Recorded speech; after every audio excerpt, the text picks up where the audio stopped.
Mes amis taureaux, bonjour et bienvenue sur la chaîne Tarot à merveille. Pour votre tirage général, ceux qui me découvrent, soyez les bienvenus. J'espère que vous allez bien. Allez, c'est parti. Si je vous disais qu'une lettre a été écrite pour vous, accepteriez-vous de l'écouter? Pas une lettre ordinaire, pas une lettre d'un expéditeur que vous pouvez identifier. Une lettre qui existe quelque part entre le visible et l'invisible, entre ce qui a déjà eu lieu et ce qui est sur le point de se produire. Une lettre que la vie elle-même a composée mot par mot en observant votre parcours, vos larmes, votre résistance, votre espoir têtu, qui refuse de mourir, même quand tout semble l'inviter à s'éteindre. Cette lettre, je l'ai trouvée et aujourd'hui, je vais vous la lire. Elle commence ainsi. Je t'observe depuis plus longtemps que tu ne le crois, pas comme un surveillant, comme un témoin. J'ai vu chaque matin où tu t'es levé sans savoir pourquoi, juste parce que quelque chose en toi refusait de rester couché. J'ai vu chaque sourire que tu as offert alors que ton cœur pesait des tonnes. J'ai vu chaque porte qui s'est fermée devant toi et la manière dont tu restais debout, les yeux encore tournés vers l'avant, cherchant la prochaine. Je t'observe et je prépare quelque chose. Quelqu'un que tu ne connais peu, être pas encore, ou que tu connais déjà sans savoir ce qu'il deviendra pour toi. Arrêtons-nous là un instant, respirez. Parce que cette lettre n'est pas un conte de fées, ce n'est pas une promesse en l'air, c'est une description de ce qui se met en place dans votre champ énergétique en ce moment même. Et pour que vous puissiez recevoir la suite, il faut d'abord que vous acceptiez une idée qui peut sembler difficile à croire. Vous méritez ce qui vient, non pas parce que vous l'avez gagné par la souffrance, mais parce que votre existence elle-même est une raison suffisante. Nous vivons dans un monde qui nous a appris que les belles choses se méritent par l'effort, par le sacrifice, par la preuve répétée de notre valeur. Et vous avez joué ce jeu. Longtemps, trop longtemps peut être. Vous avez prouvé encore et encore que vous étiez digne, digne d'attention, digne de respect, digne d'amour.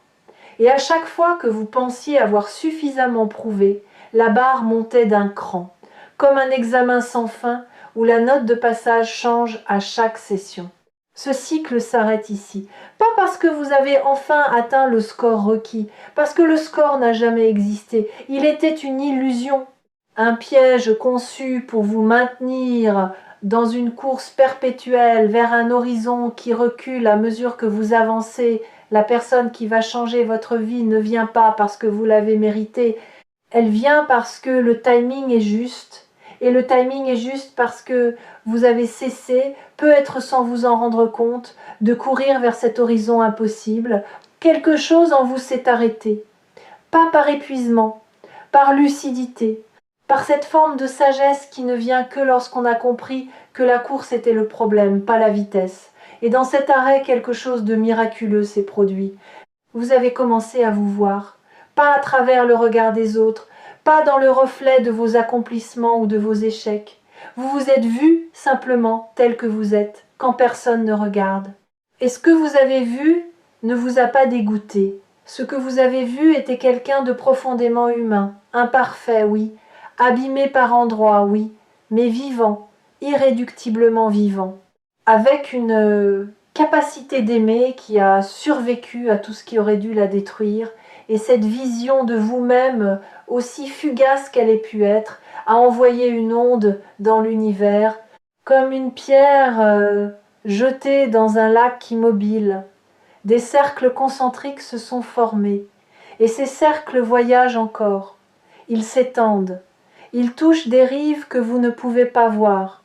Et sur l'une de ces rives, quelqu'un a senti l'onde arriver. La lettre continue.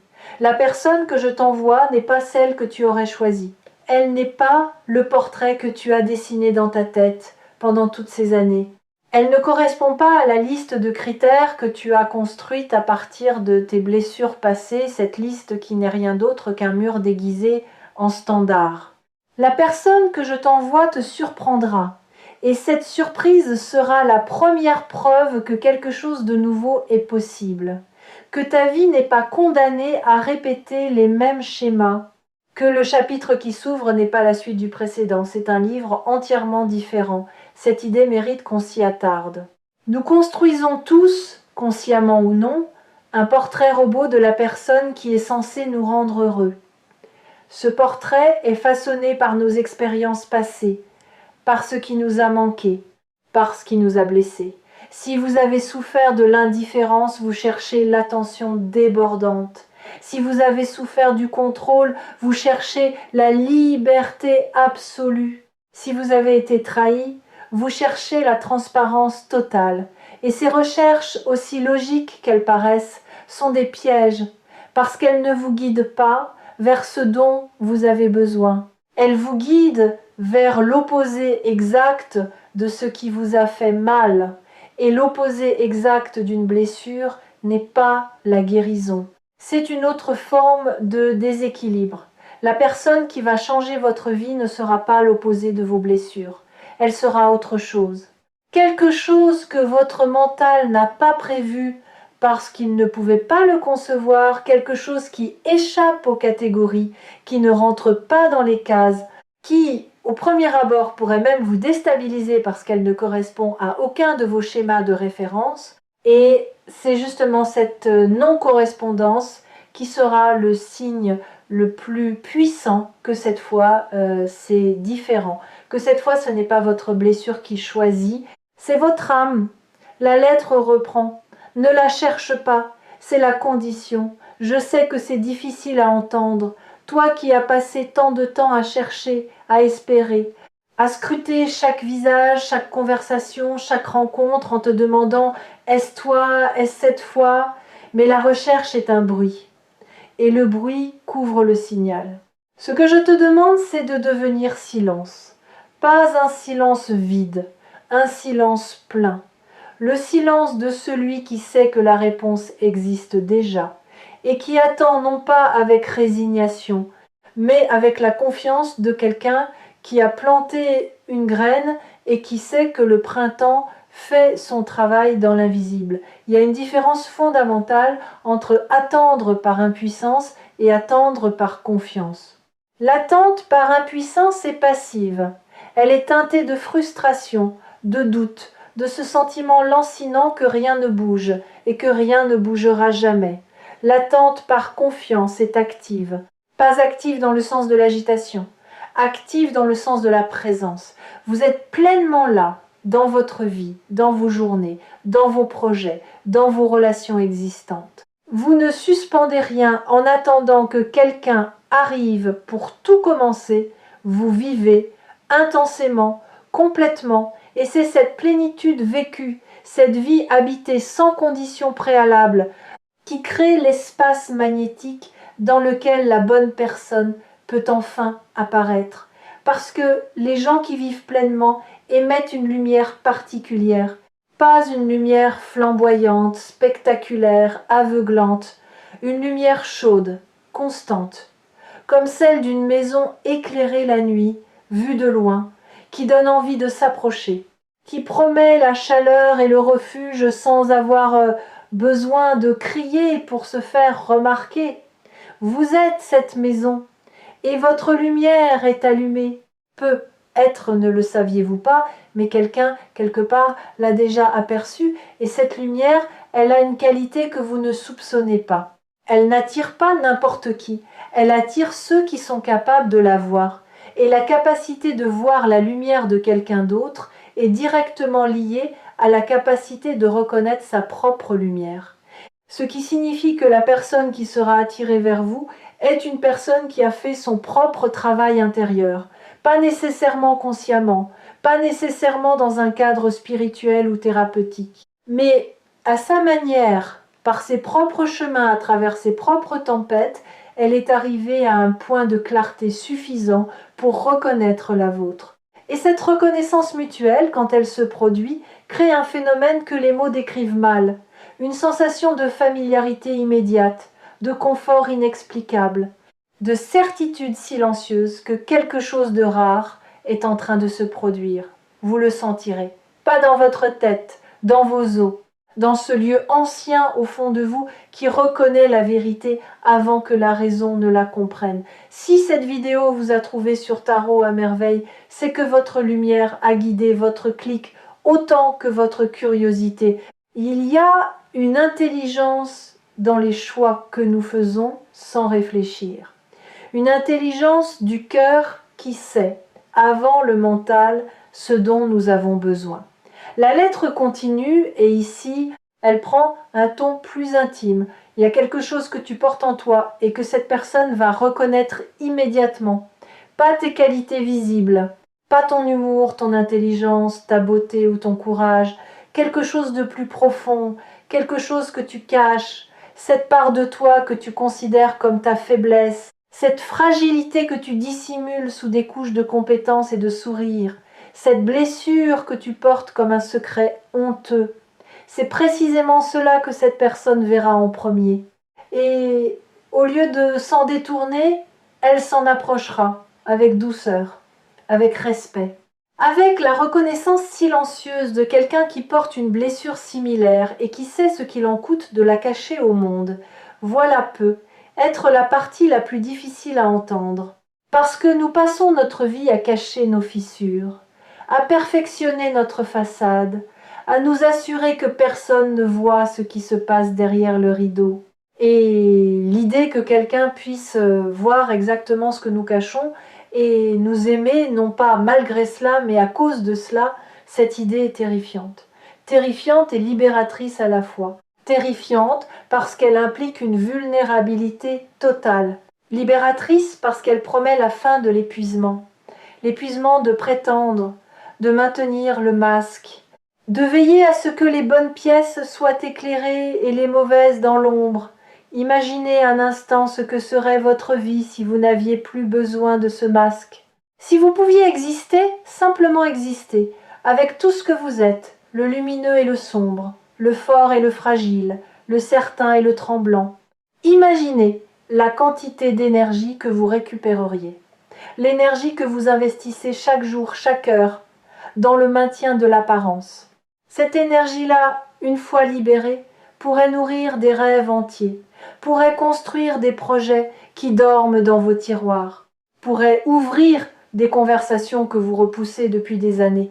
La personne qui arrive va déclencher cette libération, pas en forçant votre masque à tomber, en rendant le masque inutile, par sa seule présence, par sa manière d'être avec vous qui vous dira sans un mot que l'intégralité de votre être est bienvenue.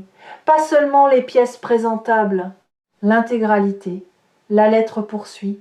Cette personne ne vient pas te sauver, je veux que ce soit clair, elle ne vient pas combler un vide, elle ne vient pas réparer ce qui est cassé. Tu n'es pas cassé, tu n'as jamais été cassé, tu as été plié, tordu, comprimé par les circonstances, par les attentes, par le poids d'un monde qui ne sait pas toujours accueillir ceux qui ressentent trop fort, mais cassé, jamais. Et cette personne le sait, elle ne te regardera pas comme un projet à restaurer, elle te regardera comme un paysage à explorer, avec fascination, avec patience, avec la certitude que chaque recoin, même les plus escarpés, cache une beauté que peu de gens ont la patience de découvrir. Cette distinction est essentielle. Être changé par quelqu'un ne signifie pas être réparé par quelqu'un. Le changement dont nous parlons ici n'est pas une correction, c'est une expansion. Cette personne ne va pas vous rendre meilleur en corrigeant vos défauts. Elle va vous rendre plus vaste en vous donnant la permission d'explorer des territoires de vous-même que vous aviez condamnés. Des espaces intérieurs que vous aviez fermés parce que, à un moment de votre vie, quelqu'un vous a fait croire qu'ils étaient dangereux. Votre sensibilité, votre intensité, votre manière de rêver trop grand, de sentir trop profond, de vouloir trop sincèrement. C'est trop qui vous ont été reprochés, parfois ouvertement, parfois par des silences qui disaient plus que des mots. Et ces trop sont en réalité des assez de sensibilité pour percevoir la beauté dans ce que les autres ignorent, assez d'intensité pour vivre chaque moment avec une présence que la plupart des gens n'atteignent que dans les circonstances extrêmes, assez de profondeur pour toucher les gens au-delà de leur surface et les faire se sentir ne serait-ce qu'un instant pleinement vus, ce ne sont pas des excès, ce sont des profondeurs. Et il faut quelqu'un qui sache nager pour les apprécier. La lettre arrive maintenant à un passage que j'hésite à lire, non pas parce qu'il est difficile, parce qu'il est d'une tendresse presque insoutenable. Sache que cette personne a aussi peur que toi. Elle porte ses propres cicatrices, ses propres doutes, ses propres nuits où elle se demande si elle est assez. Et c'est cette peur partagée, cette vulnérabilité symétrique qui rendra votre rencontre si puissante. Parce que deux êtres qui se rencontrent dans leur force ne créent qu'une alliance. Mais deux êtres qui se rencontrent dans leur fragilité créent un sanctuaire, un espace où la garde peut être baissée, où les armes peuvent être posées, où l'on peut enfin, se reposer dans la présence de l'autre sans craindre le jugement. Ce sanctuaire est ce que je te prépare, et il sera plus beau que tout ce que tu as connu, un sanctuaire. Pas un château, pas une forteresse, un sanctuaire, la différence est profonde. Un château protège par la hauteur de ses murs, une forteresse protège par l'épaisseur de ses remparts. Mais un sanctuaire protège par la qualité de ce qui s'y vit, par la sacralité de l'espace, par le respect mutuel qui en constitue les fondations. Vous n'avez pas besoin de murs épais pour vous sentir en sécurité avec la bonne personne. Vous avez besoin de confiance. Et la confiance ne se construit pas avec des pierres. Elle se construit avec des preuves quotidiennes, petites, répétées, silencieuses. Un message envoyé juste pour dire que l'on pense à l'autre. Une promesse tenue, même minuscule. Un regard qui dit « je suis là » quand les mots ne suffisent plus. Cette personne va vous offrir ses preuves. Pas d'un coup, pas dans une grande déclaration, goutte à goutte, jour après jour, avec la patience de quelqu'un qui sait que la confiance ne se décrète pas, elle se démontre. Et chaque preuve sera un barreau de moins à la cage dans laquelle vous avez enfermé votre cœur. J'aimerais m'arrêter ici un moment pour parler de quelque chose que la plupart des gens sous-estiment. Le rôle du corps dans cette transformation. Votre corps sait avant votre esprit. Votre corps a déjà commencé à se préparer à cette rencontre. Peut-être l'avez-vous remarqué sans en comprendre la raison. Une énergie différente le matin. Une manière de bouger qui a légèrement changé. Des sensations nouvelles dans la poitrine, pas de la douleur, plutôt une ouverture, comme si votre cage thoracique gagnait quelques centimètres d'espace. Votre peau elle-même réagit. Certains rapportent une sensibilité accrue au toucher, aux textures, à la température de l'air. Ce ne sont pas des symptômes médicaux. Ce sont des signes que votre corps se recalibre pour accueillir un niveau de connexion qu'il n'a pas expérimenté depuis très longtemps. Le corps n'oublie jamais ce que c'est que d'être aimé pleinement. Et quand il sent que cette possibilité approche, il se réveille, il se prépare, il fait de la place. Honorez ces sensations, ne les ignorez pas, ne les rationalisez pas. Elles sont la preuve la plus tangible que ce dont nous parlons n'est pas une idée abstraite. C'est un mouvement réel, physique, incarné. Et ce mouvement est déjà en cours. La lettre touche maintenant à quelque chose qui concerne le timing. Tu te demandes pourquoi maintenant? Pourquoi pas avant? Pourquoi pas pendant ces années où tu en avais tellement besoin que l'absence te brûlait comme un fer rouge? La réponse est simple, et elle ne te plaira peu, être pas. Avant, tu n'aurais pas reconnu cette personne, tu l'aurais croisée sans la voir, ou pire, tu l'aurais vue et tu aurais fui, parce que tu n'étais pas encore celui ou celle que tu es maintenant. Chaque épreuve que tu as traversée t'a rapproché de cet instant. Chaque larme a nettoyé un fragment de ton regard. Chaque déception a déblayé un chemin, et maintenant ce chemin est dégagé. Tes yeux sont clairs, ton cœur est assez brisé pour être ouvert, et assez fort pour ne plus avoir besoin de se fermer. C'est maintenant, parce que tu es enfin prêt à voir ce que tu étais incapable de voir avant. C'est une vérité inconfortable mais libératrice. Les rencontres transformatrices ne se produisent pas quand nous les voulons. Elles se produisent quand nous sommes prêts à les vivre pleinement. Et la préparation n'est pas un exercice conscient. Elle se fait dans l'ombre, à travers les épreuves qui nous semblaient inutiles, à travers les relations qui n'ont pas fonctionné et qui nous ont appris, à chaque échec, un peu plus précisément ce que nous cherchons vraiment. Chaque amour raté a affiné votre boussole intérieure. Chaque désillusion a éliminé une illusion. Et ce qui reste maintenant, ce n'est plus un fantasme. C'est une vérité, épurée, essentielle, inébranlable. Il y a aussi un autre aspect de cette préparation que personne ne mentionne jamais, le pardon. Pas le pardon grandiose, dramatique, celui qu'on prononce dans les films avec des violons en arrière-plan, le pardon quotidien, le pardon discret, celui que vous vous êtes accordé, petit à petit sans même le nommer. Le pardon de ne pas avoir été parfait dans vos relations passées, le pardon d'avoir parfois choisi la sécurité plutôt que l'amour, le pardon d'avoir fermé votre cœur quand il aurait fallu l'ouvrir, ou de l'avoir ouvert quand il aurait fallu le protéger. Ce pardon-là, celui que vous vous donnez à vous-même, est la clé la plus puissante de toute cette transformation, parce que tant que vous vous en voulez pour le passé, vous restez enchaîné au passé. Et quelqu'un d'enchaîné ne peut pas tendre les bras vers ce qui vient. Vous vous êtes pardonné plus que vous ne le croyez. À chaque fois que vous avez souri à nouveau après une blessure, c'était un acte de pardon. À chaque fois que vous avez osé faire confiance après une trahison, c'était un acte de pardon. À chaque fois que vous avez refusé de devenir la réplique amère de celui qui vous a blessé, c'était le plus beau des pardons. Et ces pardons accumulés ont déblayé la route. Ils ont créé un passage clair, sans débris, sans rancune, sans fantôme du passé embusqué dans chaque coin. Un passage par lequel la bonne personne peut enfin marcher vers vous sans trébucher sur les ruines de vos anciennes douleurs. Les fidèles de tarot à merveille le savent. Les messages les plus importants ne sont pas ceux qui confirment ce que l'on sait déjà. Ce sont ceux qui éclairent ce que l'on sentait sans pouvoir le nommer. Et aujourd'hui, ce qui est nommé, c'est la convergence entre votre préparation intérieure et l'arrivée de quelqu'un dont l'existence va répondre à des questions que vous portiez depuis si longtemps que vous aviez oublié les avoir posées. La lettre arrive à sa fin, et ses derniers mots sont les plus simples de tous. Ne me remercie pas pour cette personne.